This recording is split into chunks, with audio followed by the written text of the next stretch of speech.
नमस्कार साथियों, मैं हूं उर्मिला सामरिया अजमेर से हिंदी व्याख्याता। इस चैनल में आप सभी साथियों का स्वागत है, अभिनंदन है। हमने संरचना के आधार पर जो शब्दों के भेद वो 4 प्रकार के थे, उनमें से हमने 2 प्रकार पढ़ लिए, समास, संधि। अब 2 प्रकार और बच रहे हैं, उपसर्ग और प्रत्यय। आज हम पढ़ने वाले हैं उपसर्ग।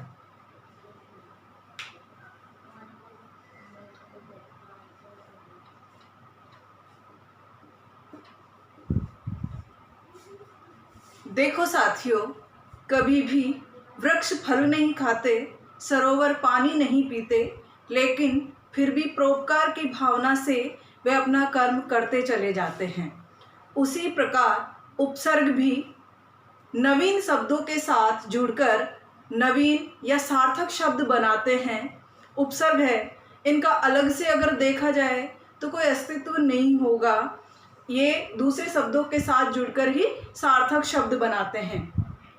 तो हम उपसर्ग की सबसे पहले परिभाषा पढ़ेंगे, वो इस प्रकार से है। वे शब्दांश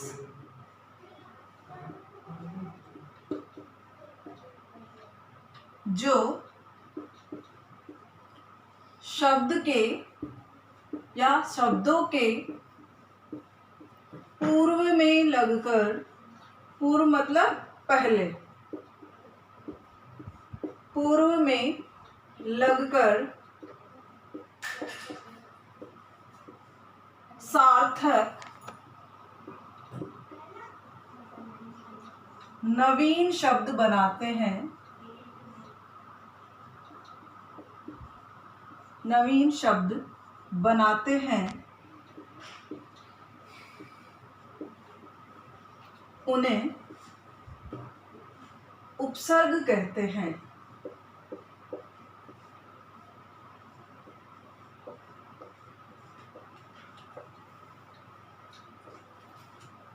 देखो साथियों, देखने में उपसर्ग बहुत ही आसान लगते हैं, लेकिन फिर भी बहुत सारे ऐसे शब्द आ जाते हैं जब हम सार्थक शब्द और उपसर्ग अलग अलग नहीं कर पाते हैं। तो हमें उपसर्गों को बिल्कुल ऐसे बहुत ज़्यादा आसान भी ना समझे, और हमें पता है कि बूंद बूंद से ही घड़ा बढ़ता है। पॉइंटों से भी विद्यार्थी प्रतियोगी परीक्षाओं में रह जाते हैं, तो हमें रहना नहीं है। अब हमें इनको समझना है। देखो, हिंदी में उपसर्ग पढ़ने से पहले हमें संस्कृत के 22 उपसर्ग भी पढ़ने पड़ेंगे, क्योंकि अधिकांश से संस्कृत के जो 22 उपसर्ग है वो हिंदी में बहुत पूछे जाते हैं।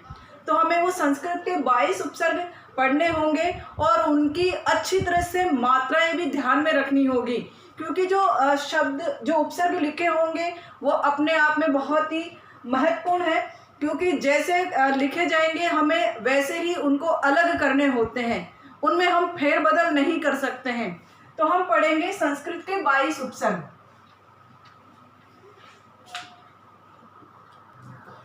तो हम संस्कृत के 22 उपसर्ग पढ़ेंगे।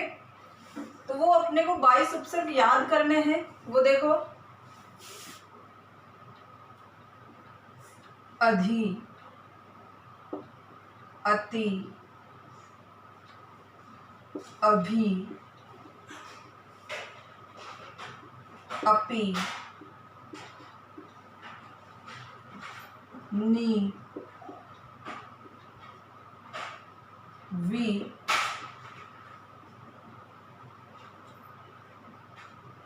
अनु, सु, प्रति, परि, प्र, परा, निर, निस, दुर, दुस,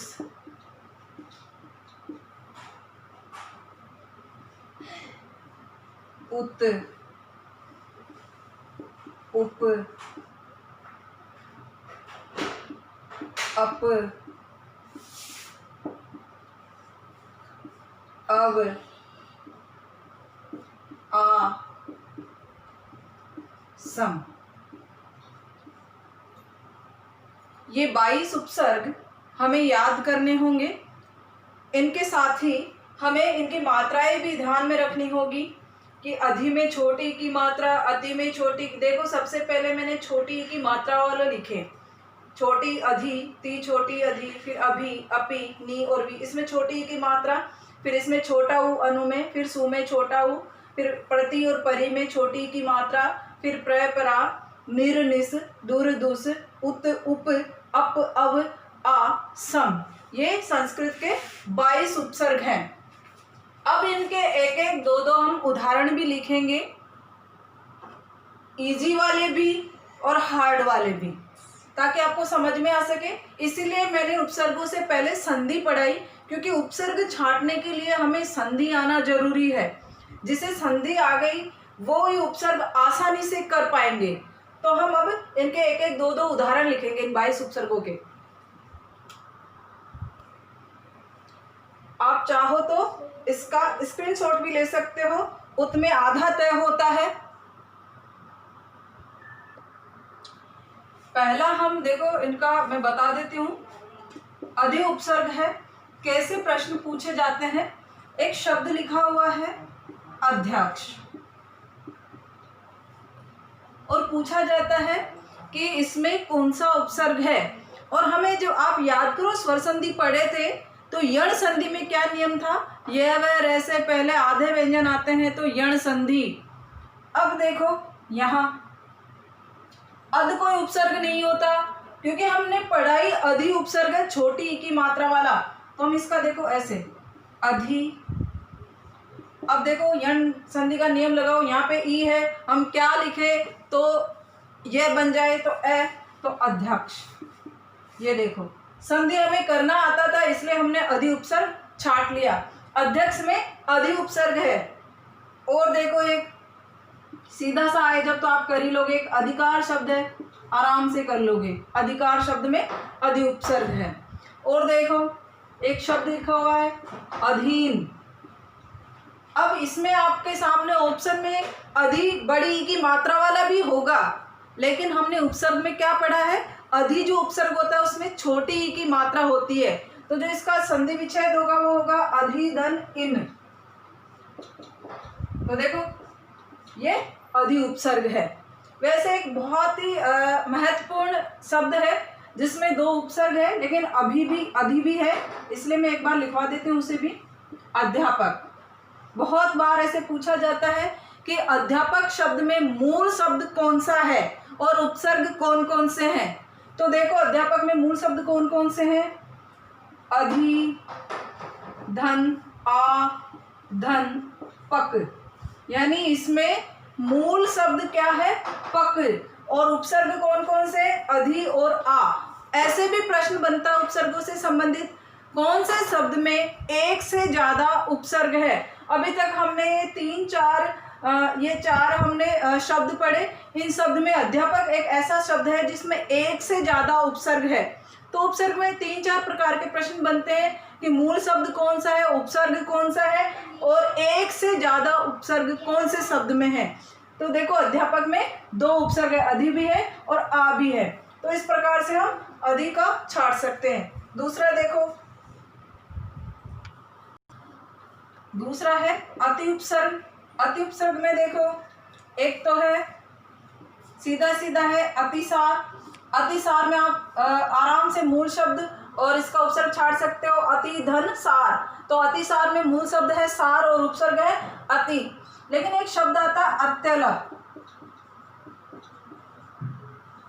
अत्यलप शब्द को हमें इसमें से कहा जाता है कि इसमें मूल शब्द कौन सा है और उपसर्ग कौन सा है। ऑप्शन में देखो आप कैसे आएगा, अत्ते,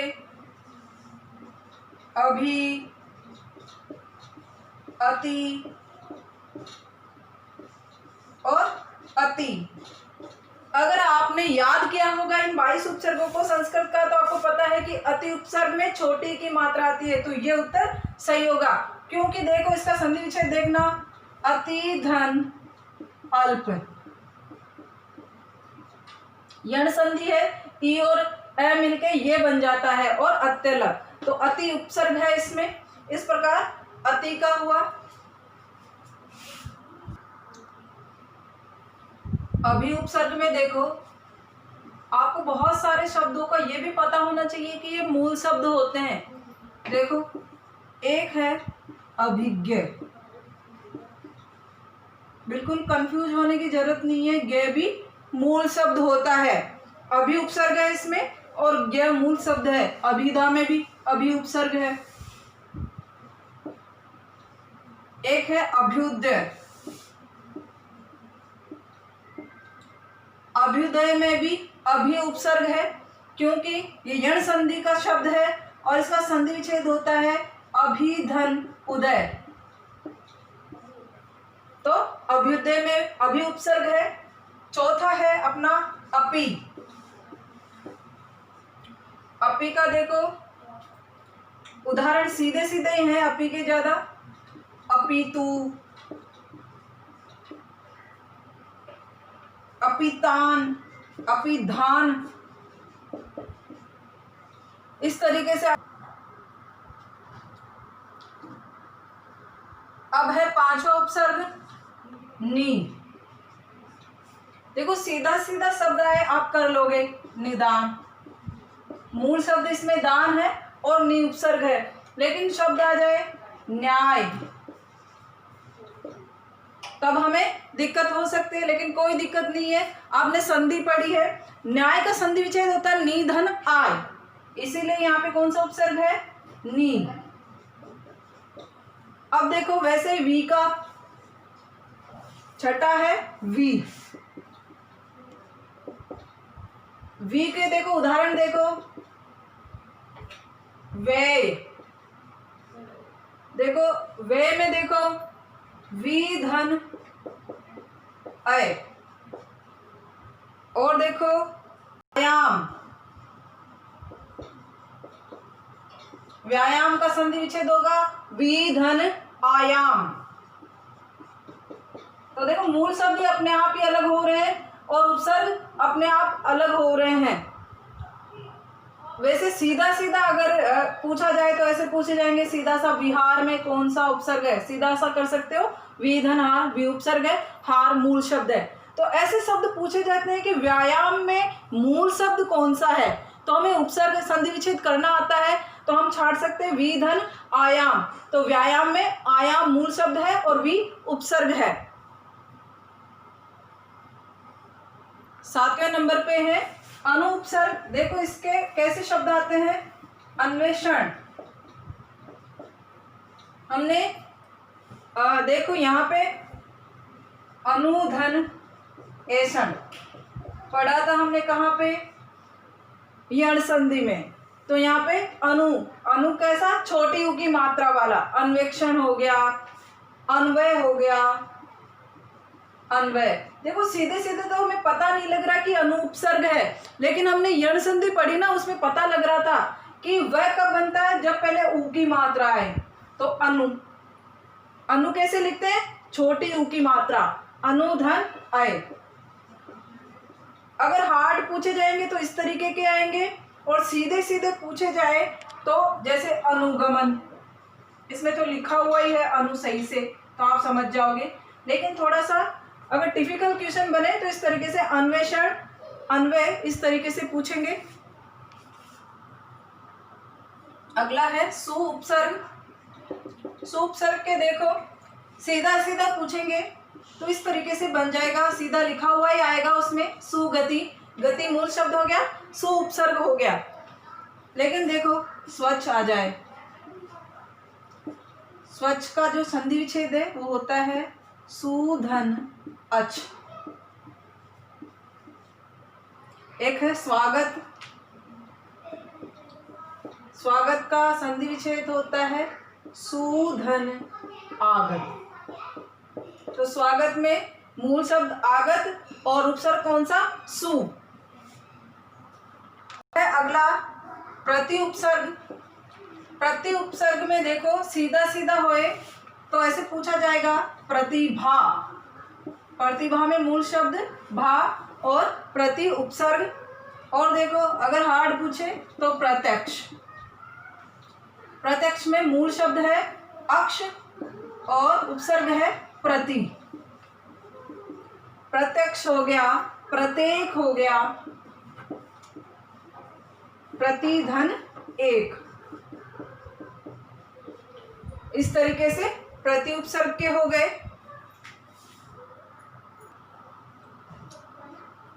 अगला है परि उपसर्ग। परि उपसर्ग का जो बहुत बार शब्द पूछा जाता है वो है आपका पर्यावरण।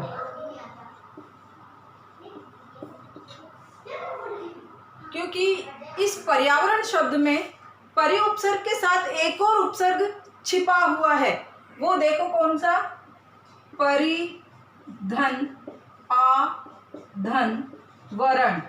तो पर्यावरण शब्द में मूल शब्द है वरण और उपसर्ग दो है, परि भी है और आ भी है। तो पर्यावरण में दो उपसर्ग है। और देखो पर्यंत, पर्यंत में देखो परि धन अंत, पर्यंत शब्द। एक है परिधि, परिधि में मूल शब्द धी है और परि उपसर्ग है। अगला है प्र उपसर्ग। प्र उपसर्ग में देखो प्रयोग, तो प्र धन योग। हम संधि करके देखेंगे तो उपसर्ग अलग हो जाएगा, मूल शब्द अलग हो जाएगा। और देखो प्रेषक। देखो आपको जब नियम लिखवाया था तो आपको बताया था कि अगर एक मात्रा ऊपर दिखाई दे शिरोरेखा से तो वो गुण संधि होती है।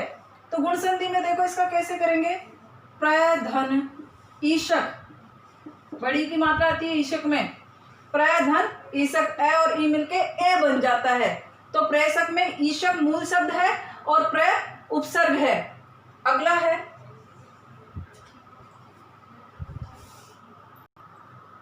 अगला उपसर्ग है परा। परा तो सीधे सीधे शब्द पूछे जाते हैं, परामर्श,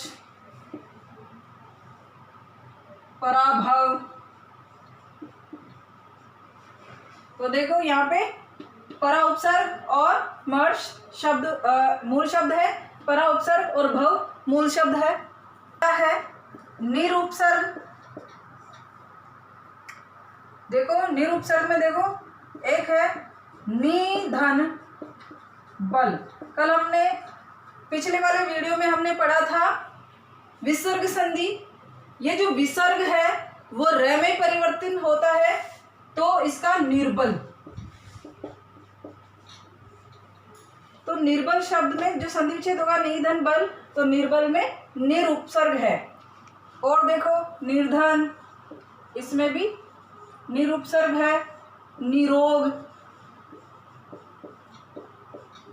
निरोग का जो संधि विच्छेद था वो था निधन रोग, इसलिए ये विसर्ग र का है।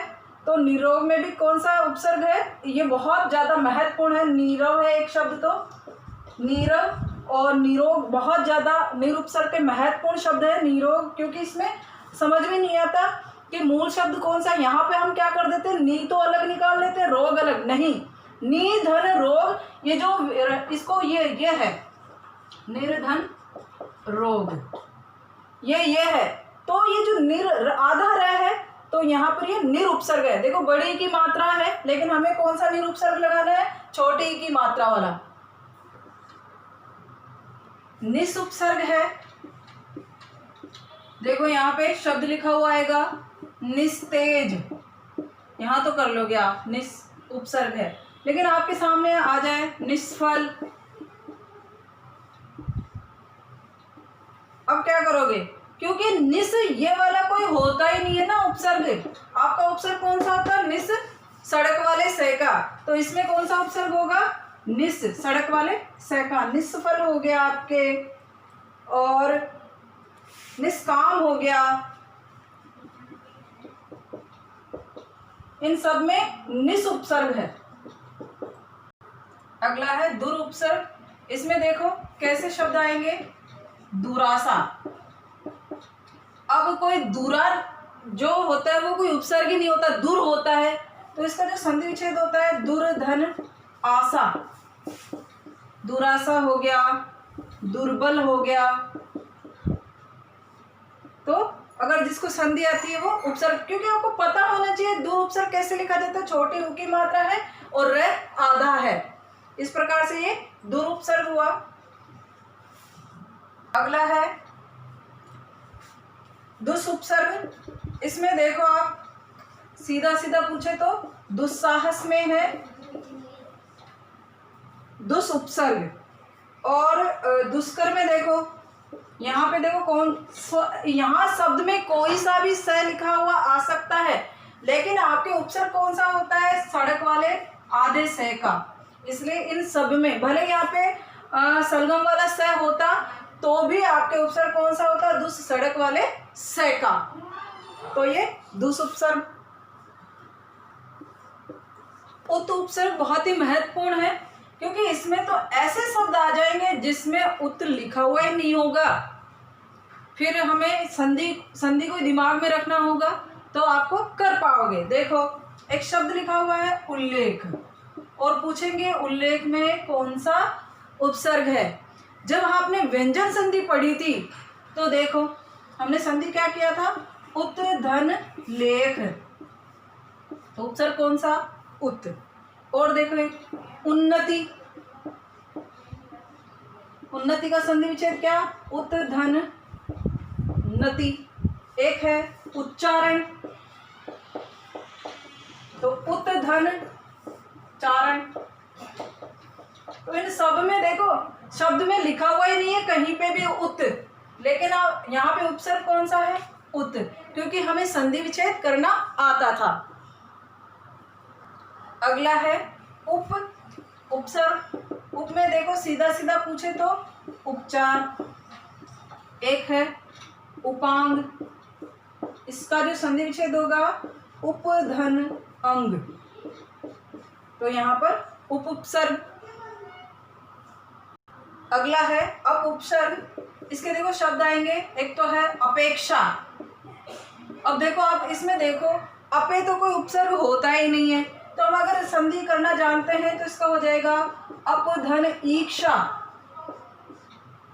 तो ये गुण संधि का उदाहरण है, एक मात्रा शिरोरेखा पे अप धन ईक्षा, अपेक्षा हो जाएगा। इसका एक उदाहरण देखो अपकार, तो इनमें अप उपसर्ग है। अगला है अव उपसर्ग। अव में देखो अवतार, सीधा सीधा ही है। अवज्ञा, या भी मूल शब्द होता है, इसलिए इन सब में क्या है, अव उपसर्ग है। अब है 21वां आ उपसर्ग। आ में भी सीधा सीधा ही होता है, आदेश, आमरण, इस तरीके से। लास्ट अंतिम 22वां उपसर्ग है सम।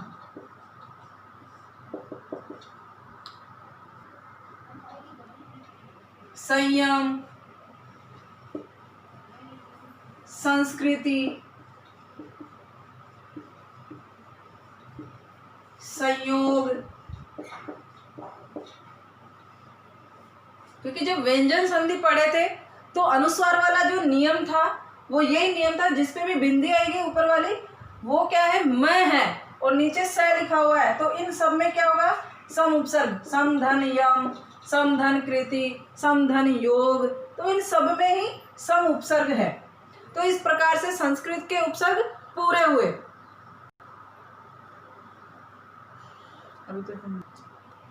हमने संस्कृत के उपसर्ग पढ़े, अब हम पढ़ेंगे हिंदी के उपसर्ग। देखो हिंदी के उपसर्ग ज़्यादा हार्ड नहीं है, हम वो उपसर्ग क्या करते हैं, सीधे सीधे लगते हैं और समझ में आ जाते हैं, लेकिन फिर भी हमें इनको पढ़ना तो पड़ेगा।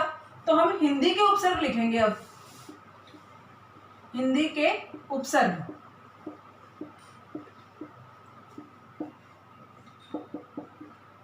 हिंदी के उपसर्गों में देखो हिंदी का पहला जो उपसर्ग है वो है अ, और अ जो उपसर्ग है ये नहीं के अर्थ में होता है। अ उपसर्ग क्या होता है? नहीं के अर्थ में। तो जैसे इसके जो उदाहरण है, काज,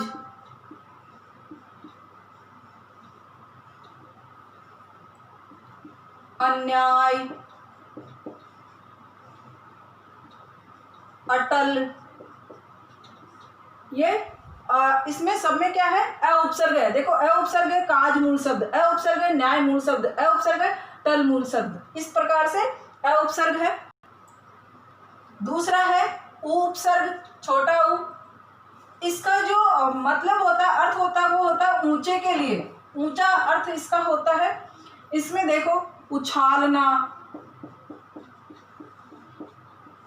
उतारना, इसमें ऊ का अर्थ ऊंचे से लिया जाता है।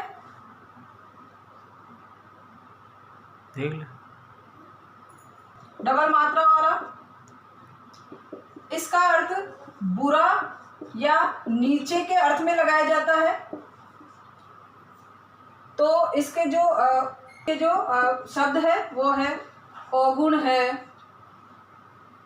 ओघट है,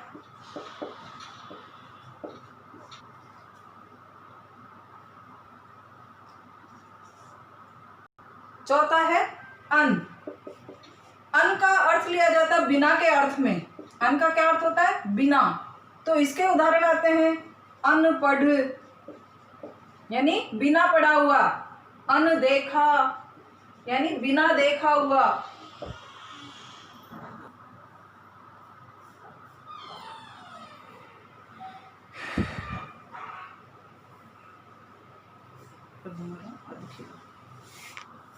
पांच, अध का अर्थ होता है आधा, और इसके शब्द आते हैं अधमरा,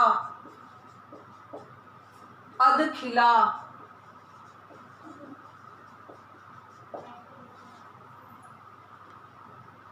क्या है?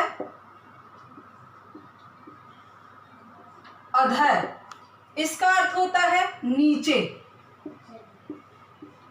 तो इसका देखो शब्द कैसे आते हैं? अधोगति।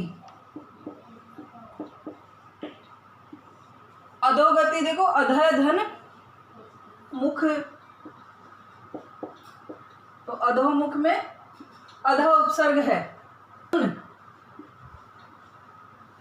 उनका मतलब होता है एकम।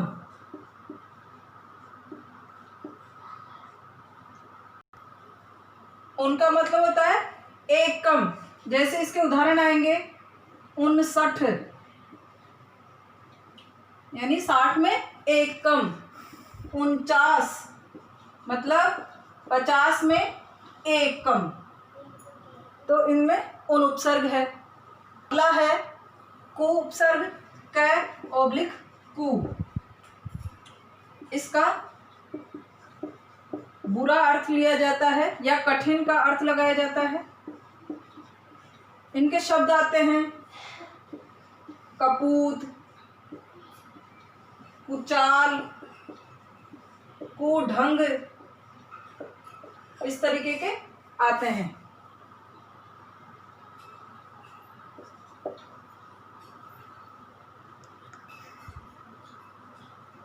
स उपसर्ग है। स का मतलब अच्छे से लिया जाता है, अच्छा। इसके शब्द आते हैं सपूत, यानी अच्छा पुत्र, सजल, अच्छा जल। भर उपसर्ग, इसका अर्थ होता है पूरा। जैसे इसके शब्द होंगे भरपूर। कहते हैं ना कि हमने भरपूर कोशिश की, मतलब पूरी कोशिश की।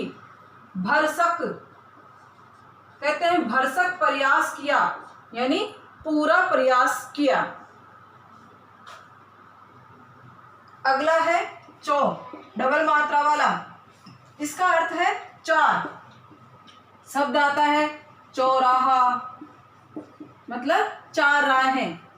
चौमासा मतलब 4 मास। इस तरीके से चौ उपसर्ग है इनमें।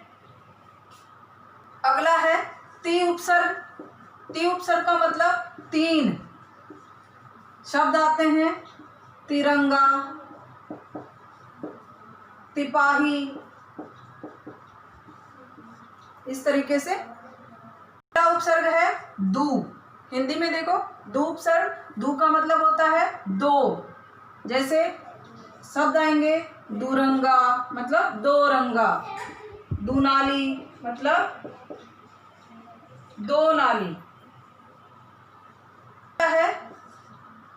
अगला है पर उपसर्ग। पर का मतलब दूसरा। जैसे शब्द आएंगे परहित, परकाज यानी दूसरों का कार्य।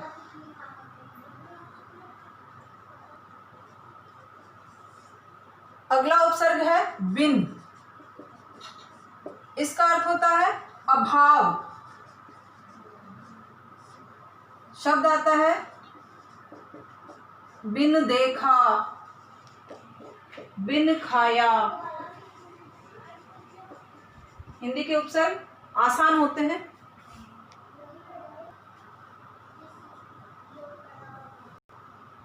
अगला है चिर उपसर्ग। चिर का मतलब होता है सदैव, और इसके जो शब्द हैं वो इस प्रकार से आते हैं चिरकाल यानी सदैव से ही, चिरकाल, चिरजीवी।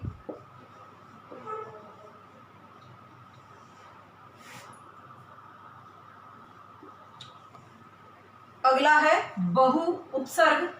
छोटे ऊ की मात्रा है बहु में। यही एक मात्र ऐसा स्त्रीवाचक शब्द है जिसमें छोटे ऊ की मात्रा आती है। बाकी सभी स्त्रीवाचक शब्दों में बड़ी मात्रा होती है, चाहे वो ई की हो चाहे ऊ की हो।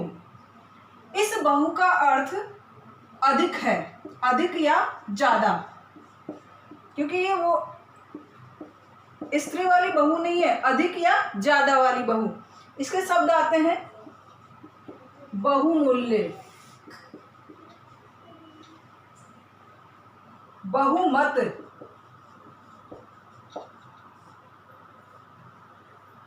अगला है सह उपसर्ग। सह उपसर्ग का होता है अर्थ साथ। शब्द आते हैं सहगामी, सहयोग।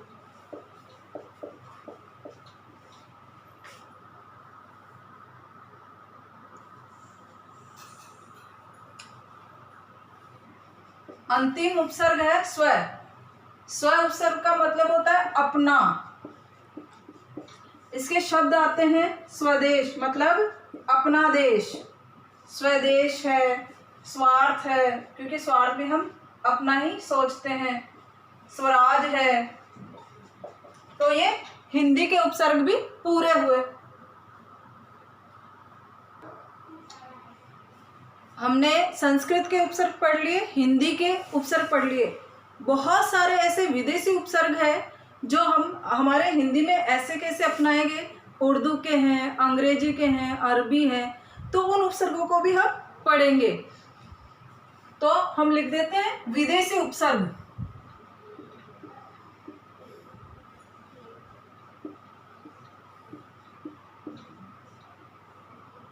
उपसर्गों में पहला है अल।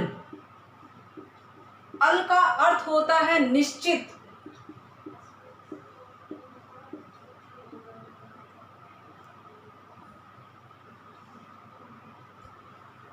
इसके देखो शब्द कैसे आते हैं, अलबेला, अलविदा।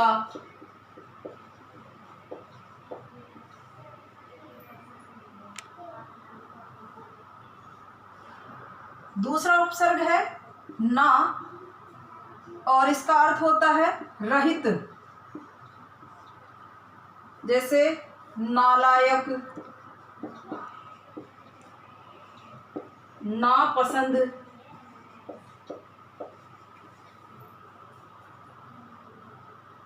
तीसरा है ऐन।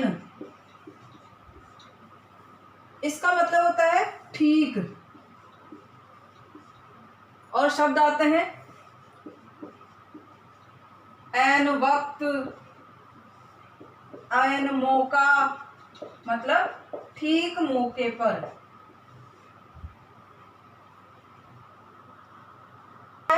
ला, ला का अर्थ होता है बिना, जैसे लाचार, लापता। अगला है बद उपसर्ग। बद का अर्थ होता है बुरा।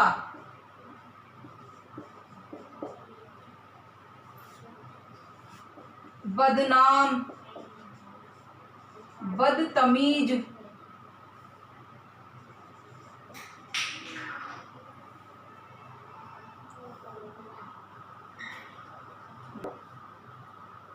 अगला उपसर्ग है बा। बा का जो अर्थ होता है अनुसार या साथ। देखो इसके शब्द आते हैं बा अदब, यानी अदब के साथ, बा इज्जत, यानी इज्जत के साथ।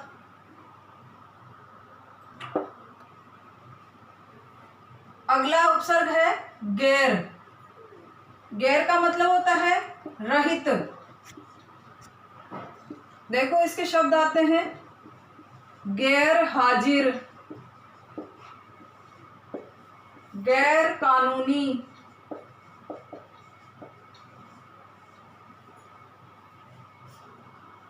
खुश। खुश का मतलब होता है अच्छा, जैसे खुश खबरी, यानी अच्छी खबर, खुश मिजाज।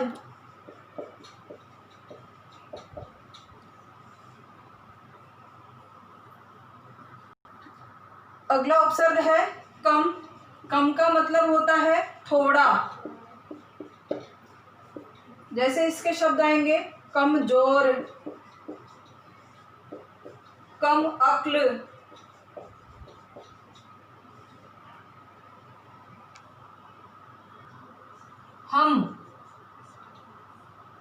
हम का अर्थ होता है साथ।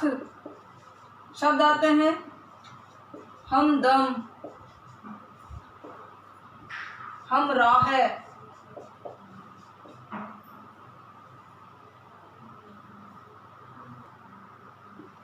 अगला है बिला। बिला का अर्थ होता है बिना, और शब्द आता है बिला वजह, बिला कसूर, मतलब बिना कसूर के।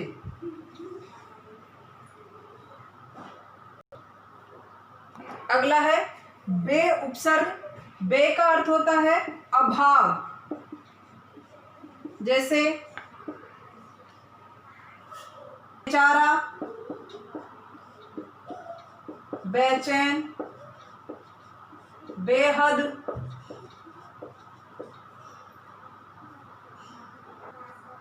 दर, दर का अर्थ होता है में, जैसे दर असल, मतलब इसका अर्थ होता है असल में, दरकार।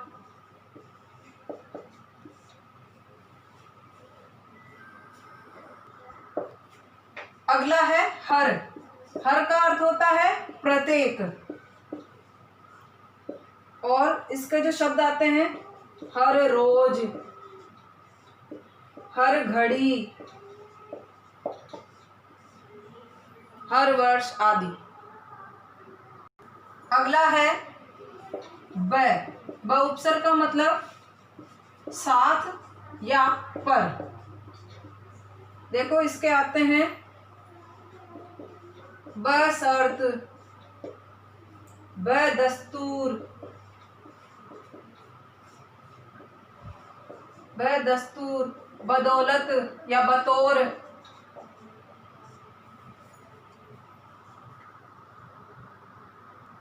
अगला है सर। सर का मतलब होता है मुख्य या प्रधान।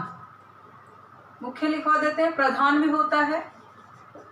इसके देखो शब्द आते हैं सरकार, सरदार, सरताज,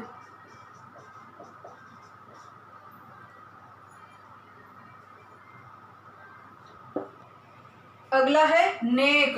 नेक का अर्थ होता है भला। इसके शब्द आते हैं नेक दिल, नेक काम,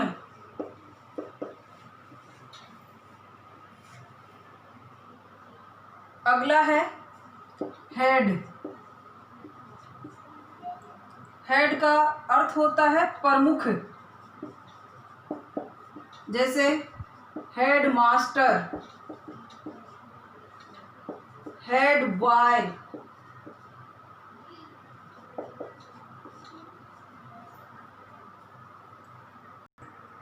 अगला है सब।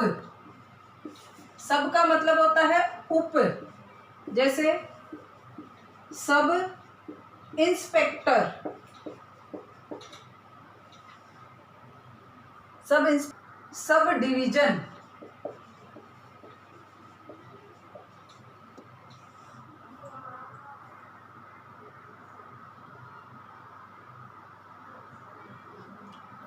अब देखो आपको उपसर्ग आपने पढ़ लिए हैं पूरे, विदेशी उपसर्ग, हिंदी उपसर्ग और संस्कृत उपसर्ग। आपके दो उपसर्ग ऐसे हैं जिसमें आप कंफ्यूज हो सकते हो कि कब तो वो आए। देखो एक तो है अनुपसर्ग हलंत वाला, एक दूसरा है अनुपसर्ग बिना हलंत का। तो इन दो उपसर्गों में कंफ्यूज होते हैं कि ये कब आता है और ये कब आता है। तो ध्यान में रखना, ये उपसर्ग आएगा तो इसके बाद में क्या होंगे, स्वर।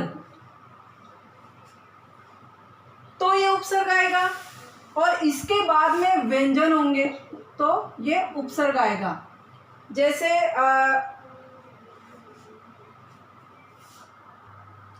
एक शब्द है अनुचित, तो इस अनु उपसर्ग में देखो ये अनुचित में अनु उपसर्ग नहीं है, क्योंकि इसका संधि विच्छेद करेंगे तो ये होगा अन धन उचित। अब देखो यहाँ आधा न है, इसमें उ मिलाएंगे तो ये अनुचित बन जाएगा। वैसे ही अनुपयोगी, तो इसका संधि विच्छेद भी क्या होगा, अन धन उपयोगी। तो देखो इस उपसर्ग के बाद में क्या आ रहे हैं, स्वर आ रहे हैं। तो जब इस उपसर्ग के बाद में स्वर आ रहे हैं तो आपके कौन सा उपसर्ग होगा, हलंत वाला अन। और ये वाला जो उपसर्ग होगा व्यंजन आएगा, जैसे अनपढ़, तो क्या आ गया, व्यंजन। अनदेखा, तो क्या आ गया, व्यंजन। तो इस तरीके से इन दोनों में अंतर था। अब देखो उपसर्गों से संबंधित एक दो प्रश्न है, किस तरीके से बनते हैं उपसर्गों के क्वेश्चन। एक शब्द लिखा हुआ है अनुचित ही देख लो आप। एक तो सीधा सीधा प्रश्न ये बनता है कि इसमें कौन सा उपसर्ग है। जब तो आपने संधि विच्छेद कर लिया अनधन उचित, तो पहला प्रश्न तो बनेगा कि उपसर्ग कौन सा है, उपसर्ग कौन सा है। दूसरा प्रश्न बनता है कि निम्न में से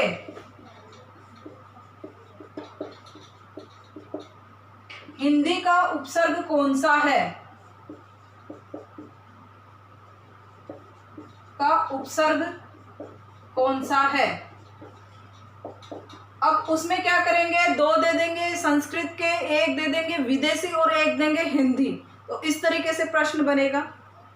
जो तीसरा प्रश्न है वो इस तरीके से बनेगा कि निम्न शब्द में से मूल शब्द कौन सा है। तो हमें अगर उपसर्ग पता होंगे तो हम मूल शब्द भी छांट लेंगे। तो इस तरीके से प्रश्न बनेंगे। आज का हमारा जो प्रकरण था वो यहीं समाप्त हुआ। आपको पसंद आए तो लाइक करना, सब्सक्राइब करना ना भूलें। धन्यवाद।